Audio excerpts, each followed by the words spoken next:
नमस्कार मंडळी. चार चौघांमध्ये तोंडाला दुर्गंधी येण्याचे प्रॉब्लेम्स बऱ्याच लोकांना जाणवत असतात. नेमके हे कशामुळे होतात, यावर उपाय काय, व्हिडिओमध्ये आपण पाहणार आहोत. त्यामुळे व्हिडिओ कुठे स्किप न करता शेवटपर्यंत नक्की पहा, कारण हा व्हिडिओ तुम्हाला खूपच उपयोगी ठरणार आहे. पहिलं कारण आहे ते म्हणजे जिभेवर साठलेला पांढरा थर. ही जी जागा आहे ती मूळ दुर्गंधीची जागा आहे. आपली जीभ स्वच्छ दिसत असली तरी त्यावर मृतपेशी आहेत. काही कण आणि बॅक्टेरिया जमा होतात आणि त्यामुळे दुर्गंधी ही मोठ्या प्रमाणात येत असते. हे जे काही जिभेवरती जमा झालेले बॅक्टेरिया आहेत ते सल्फर वायू तयार करतात आणि त्यामुळे हा वास जो आहे तो जास्त तीव्र होतो. यानंतरचं कारण आहे ते म्हणजे दातांच्या फटीमध्ये घाण किंवा अन्नाचे कण जाऊन बसणं.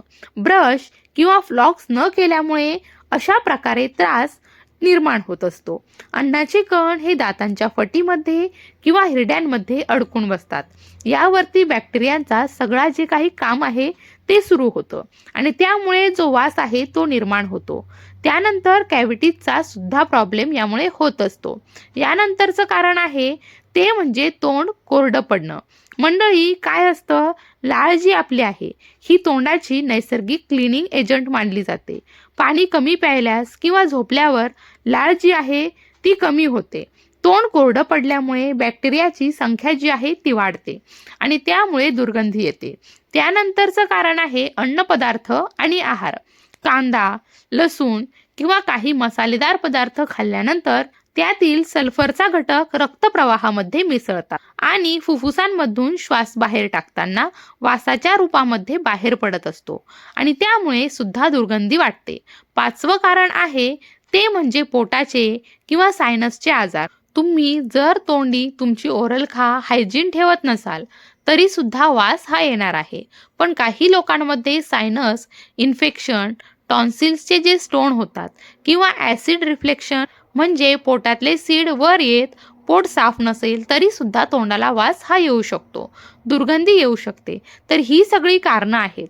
तर आता सगळ्यावरती उपाय काय आहेत, तर असे 5 उपाय मी तुम्हाला पुढे सांगणार आहे.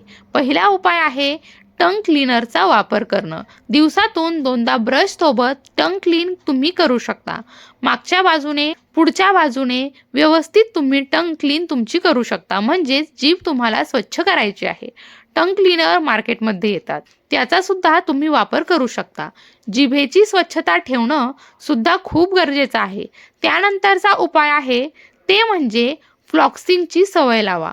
फ्लॉसिंग म्हणजे काय, तर रोज रात्री झोपण्यापूर्वी फ्लॉस वापरून दातांच्या फटीमधले जे अन्नकण आहेत किंवा बॅक्टेरिया आहेत ते काढा.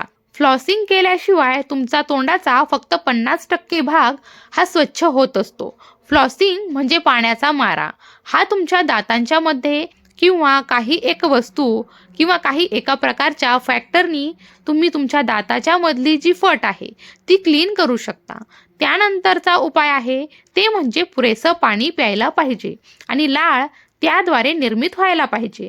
बरेचदा असं मंडळी होत असतं, तर पुरेसं पाणी प्यायलं नाही तर तोंड कोरडं पडतं, लाळ निर्मिती होत नाही, मग बॅक्टेरिया वाढतो, दुर्गंधी येते. त्यामुळे सतत पाणी पित राहा. दिवसातून जर जमलं तर थोडी पाण्यानं चूळ भरा. यानं सुद्धा तुमचं तोंड आणि जो माउथ ऑर्डरचा प्रॉब्लेम आहे तो सॉल्व्ह होऊ शकतो. Last but not the list, नैसर्गिक माउथ फ्रेशनर काय आहे ते सुद्धा मी तुम्हाला सांगते. जेवण झाल्यानंतर नैसर्गिक माउथ फ्रेशनर म्हणून तुम्ही बडीशेप तर खाऊ शकता ना, त्या व्यतिरिक्त वेलची किंवा लवंग देखील तुम्ही चघळा. त्यामुळे नैसर्गिक सुगंधित त्यातलं जे तेल आहे ते आपल्या तोंडामध्ये राहतं आणि आपण अर्थातच बऱ्यापैकी आपल्याला छान आणि फ्रेश वाटतं. आणि शेवटचा उपाय आहे तो म्हणजे जर अगदी तुम्हाला यांनी सुद्धा बरं वाटत नसेल, तर तुम्हाला काही प्रॉब्लेम जाणवत असतील तर तज्ज्ञांचा सल्ला घ्यायला विसरू नका. पोटाचे काही विकार असतील किंवा दाताचे काही विकार असतील तर डेंटिस्टकडे जायला आणि योग्य डॉक्टरकडे जायला विसरू नका. मंडळी, हे जे काही मी उपाय तुम्हाला सांगितले आहेत ते तुम्ही घरच्या घरी करू शकता. ही बेसिक जी हायजीन आहे ती तुम्ही करू शकता, जेणेकरून तुम्ही 4 चौघांमध्ये सुद्धा एकदम कॉन्फिडेंटली वावरू शकाल. आणि हो, विशेष म्हणजे तुम्हाला अजिबात कुठल्याही प्रकारे लाजल्यासारखं सुद्धा होणार नाही आणि लोकांना सुद्धा अडचण होणार नाही. त्यामुळे हे उपाय नक्की ट्राय करा. बाकी हा व्हिडिओ कसा वाटला कमेंटमध्ये नक्की सांगा आणि आपल्या यूट्यूब चॅनलला सबस्क्राईब करायला मात्र विसरू नका. मी तुम्हाला पुन्हा भेटेल याच ठिकाणी याच चॅनलवरती एका नवीन छान अशा व्हिडिओसोबत. तोपर्यंत स्वतःची काळजी घ्या, हसत राहा, स्मित करत राहा, रोज नवीन काहीतरी शिकत राहा. धन्यवाद.